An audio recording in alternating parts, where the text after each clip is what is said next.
Prone cobra.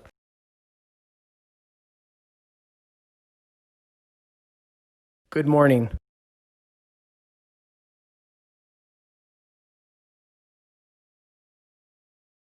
Push-up.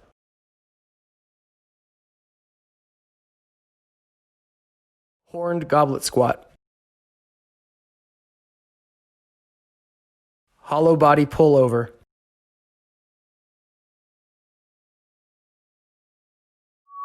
Alternating bell drags.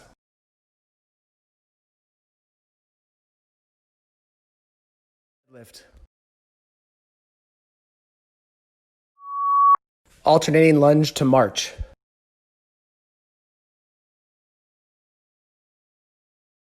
Overhead tricep extension.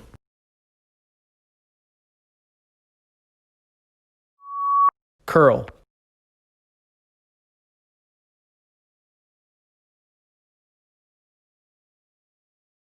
All right, let's go ahead and do some decompression here. So we'll start from the top. I want you to drive that shoulder down, pull your head gently to one side. We're going to hold each one for just about 10 to 20 seconds. We're going to take some extra time on the shoulders and on the head and neck, stretching your head. Drive that shoulder down, pull to one side. And I definitely do a lot of neck stretching throughout the day, not just after workouts, but particularly with kettlebells, we want to make sure that each of these workouts, we're taking some extra time on the shoulders and on the neck, just because there's that stress on the shoulders, especially on the upper traps, not just from all the pulling, but also from just even holding the rack position. Arms out. I want you to pull your shoulders back. From right here, we're going to lean to one side. Throw that all the way through the lat. Other direction. And just hold. And back. You're going to bring your left arm up and over. Grab it with your right, or your wrist with your right hand. And just give it a little extra pull while simultaneously driving that hip in the opposite direction.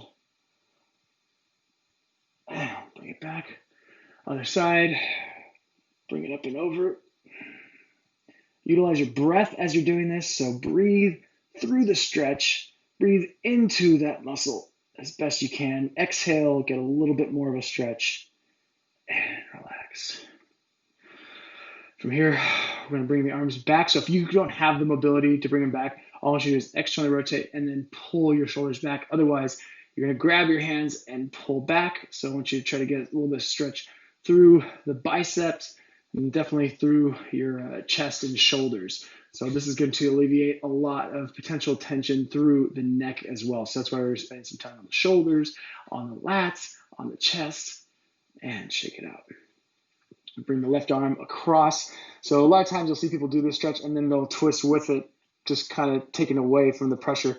So keep your body square and then actively pull that arm across. Keep that shoulder down. Don't shrug as you do this. Same arm, hand behind the back. Right hand is going to grab that elbow gently and just pull. So getting that rear delt, upper back. And that's going to help alleviate, again, a lot of the tension that will be going up, traveling up through into the neck. And shake it out, other side. Just breathe into that. Keep that shoulder down. Make sure you're not shrugging up as you do this. And bring that arm across behind you. Pull gently, very gently as you do this. And just hold.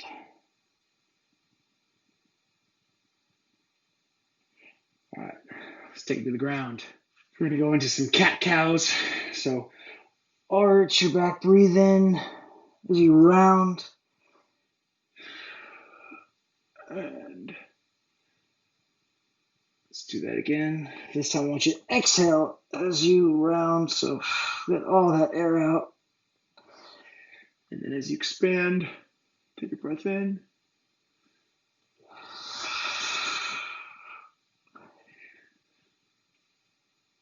And From here, I want you to bring your left leg out.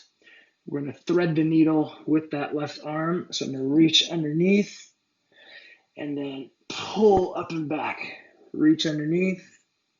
And this is a great stretch for some thoracic mobility, getting that rotation in, also getting that adductor of the leg.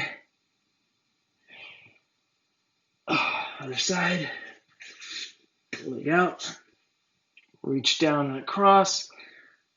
Elbow that person behind you. Down and across. Elbow that person.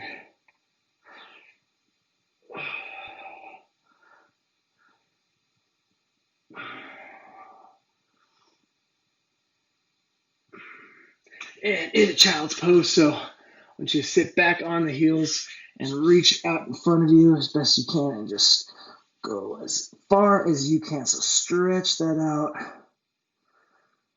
Breathe through this. Sit back in this. If this is where you wanted to end it, that's totally fine. You just chill right here for the next couple days. I don't blame you. And relax. Let's go into down dog. So from here, if you have the mobility or the flexibility, you're going to reach back with that opposite arm. Back up, other side.